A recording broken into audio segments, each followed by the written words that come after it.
لیکن وہ کیا کرتا ہے؟ وہ اپنے محبوب پر درود پڑھتا ہے اور فرمایا اے ایمان والو میرے گھروں میں شامل ہو جاؤ، تم بھی درود اور سلام پڑھا کرو۔ تو کثرت سے درود پڑھنا چاہیے، بس درود پڑھنے والا خود کو اللہ کے گھروں میں شامل سمجھے۔ دیکھو جی سعید خان آیا تھا، اسے سعید جہانگیری ہم نے بنا دیا۔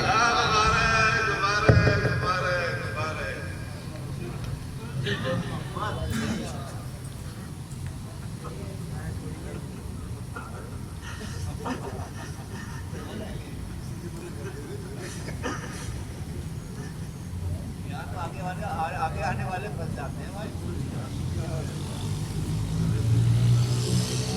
بچوں سے کہتا ہوں پیچھے رہو، آگے آگے بن جاؤ۔ آگے آنے والے بھی کر سکتے ہیں، گود بھی لے لیں گے گود بھی لے لیں گے نا، آگے آنے والے محبت سے آئے گا، گود لے لیا جائے گا، آج سے ان کے ساتھ آئے گا۔ صحابہ کی سنت پر ہے، دعویدار ہے، عزیز ہے۔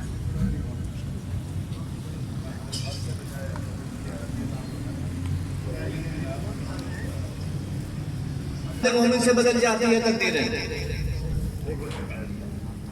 بھائی بیٹھ جائیں۔ آپ جیسے 3-4 بزرگ آئے ان میں سے ایک نے مصرع پڑھا، جیسے کہ بھائی صاحب نے پڑھا تھا، آپ نے پڑھا تھا شاید۔ 3-4 بزرگ تھے، ان میں سے ایک نے یہ پڑھا۔ میں نے کہا حضرت بات حق ہے، سچ ہے، لیکن ادھوری ہے۔ کہنے لگے کیسے؟ میں نے کہا میں نیچے سے مثال ہی نہیں دیتا، میں اوپر چلا جاتا ہوں۔ آقا علیہ السلام کے دست اقدس پر بھائی صاحب، آقا علیہ السلام کے دست اقدس پر کئی لاکھ افراد نے آ کر بیعت کیا، کلمہ پڑھا، دار اسلام میں داخل ہوئے۔ لیکن جب ہم صحابہ کرام کی تعداد دیکھتے ہیں تو وہ کم و بیش 1.25 لاکھ کے آس پاس ہیں، 1,24,000 کے آس پاس ہیں۔ تو باقی کہاں گئے؟ انہوں نے نبی کے ہاتھ میں ہاتھ دیا، نبی کے ہاتھ پر بیعت کیا، نبی نے انہیں کلمہ پڑھایا، نبی کے ساتھ انہوں نے نمازیں پڑھی، نبی کے ساتھ انہوں نے لنگر کھائے، کیا ان پر نظر نہیں پڑی؟ نکتہ ہے، مثال چھوٹی نہیں دے رہا ہوں، اوپر سے دے رہا ہوں۔ اگر صرف اسی پر ڈیپینڈ کر لیا جائے کہ نگاہ مرد مومن سے بدل جاتی ہیں تقدیریں، ان پر تو نبی کی نظر پڑی، نبی کے ہاتھ میں ہاتھ دیا انہوں نے، ان کی تقدیریں کیوں نہیں بدلی؟ سوال یہ ہے کہ ان کی تقدیریں کیوں نہیں بدلی؟ بات اگلی ہے، جو ہو ذوق یقین پیدا تو کٹ جاتی ہیں تقدیریں۔ واہ واہ واہ واہ واہ، ذوق یقین، کیا بات ہے۔ کفر کی زنجیروں میں جکڑے ہوئے تھے، کفر کی زنجیروں میں بیڑیوں میں جکڑے ہوئے تھے، بمشکل یا جیسے تیسے ان زنجیروں کے ساتھ گھچڑتے ہوئے آقا علیہ السلام کے قدموں تک پہنچ گئے۔ اب ہاتھ میں ہاتھ بھی دے دیا، کلمہ بھی پڑھ لیا، لنگر بھی کھا لیا، نمازیں بھی پڑھ رہے ہیں، لیکن متزلزل، پتہ نہیں ہے یا نہیں ہے، پتہ نہیں ہے یا نہیں ہے۔ ادھر صرف یقین کی جماعت ہے جن کا یقین راسخ تھا، راسخ الاعتقاد تھے، ان کی زنجیریں کٹ گئی، وہ صحابیت کے مقام پر پہنچے۔ سبحان اللہ سبحان اللہ۔ جو متزلزل رہے انہیں زنجیروں نے واپس کھینچ لیا، کچھ مرتد ہوئے، کچھ منافق ہوئے۔ نظر تو پڑ رہی ہے، بارش تو ہو رہی ہے، پتھر پر بھی ہو رہی ہے، اس پہ سلپ کیا، نیچے آ گیا، پہاڑ پر سنگلاپ پہاڑ ہے، اس پر پانی گرا، اس پر کوئی فائدہ نہیں ہوا، ہلکی سی گرد جھڑی اور پانی نیچے آ گیا، نیچے آیا زرخیز زمین پر، اس نے فصل اگا دی، پڑا چھپڑ میں گٹر پر، اس نے بدبو اٹھا دی۔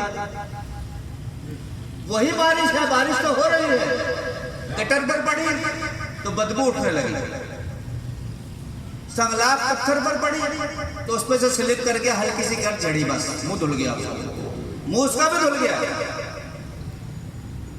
اس پر گرد نہیں چھوڑی، چمکا اسے بھی دیا، چمک وہ بھی رہا ہے، لیکن بے فیض ہے، اس سے کوئی فیض حاصل نہیں کر سکتا، وہ اناج نہیں اگا سکتا، وہ زرخیز نہیں ہے، زرخیز زمین پر پڑی، اس نے فصل اگا دی۔ تو بات یقین کی ہے، سیرت فخر العارفین میں لکھا ہوا ہے کہ مرید کو راسخ الاعتقاد ہونا چاہیے۔ ایسی ہے، مرید کو راسخ الاعتقاد ہونا چاہیے۔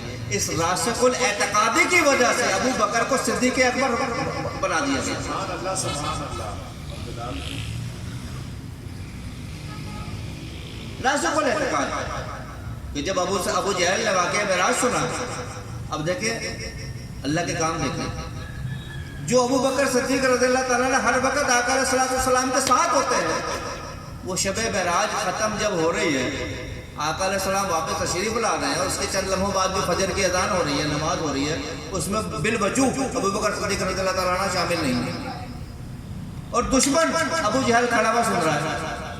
جب فجر کی نماز کے بعد آپ نے شب جو واقعات گزرے، شب معراج میں جو ہوئی وہ واقعہ صحابہ کرام سے بیان کر رہے ہیں، آپ نے واقعہ معراج بیان فرمایا صحابہ کرام سے، صحابہ کرام سارے سن رہے ہیں، ابو بکر صدیق رضی اللہ تعالیٰ عنہ بالوجوہ اپنے گھر میں ابو جہل کھڑا ہوا سن رہا ہے۔ اس نے کہا باقی باتیں تو ہضم ہو سکتی ہیں، جو ایک لمحے میں ایک رات میں بیت المقدس تک جانا، پھر ساتوں آسمانوں کی سیر کرنا، اور یہ سارا جو واقعہ سنا رہے ہیں، یہ تو ممکن ہی نہیں ہے۔ دیکھا کون نہیں ہے؟ ابو بکر نہیں ہے، وہی ان کا سب سے بڑا ساتھی، سب سے بڑا حمایتی ہے۔ سیدھے گئے، دستک دی ابو بکر صدیق رضی اللہ تعالیٰ عنہ، تعال یا ابو بکر، باہر آئے بھائی خیریت ہے، کہنے لگے خیریت ہی ہے، تو یہ بتا اگر کوئی شخص یہ کہے ایک رات کے کچھ وقت میں، کچھ چند لمحوں میں ایک رات کے کچھ حصے میں مکہ سے بیت المقدس گیا، اور پھر وہاں سے میں ایک سواری پر مجھے سوار کرایا گیا، وہاں سے پھر میں ساتوں آسمانوں کی جنت کی اور سارے سیر کر کے اور اللہ سے ملاقات کر کے واپس آ گیا، ایسا ممکن ہے؟ ہم نے کہا نہیں، انسان کے لیے یہ ممکن نہیں ہے۔ کہنے لگے وہ تیرا یار کہہ رہا ہے، وہ تیرا یار محمد کہہ رہا ہے صلی اللہ علیہ وسلم۔ آپ نے فرمایا خدا کی قسم،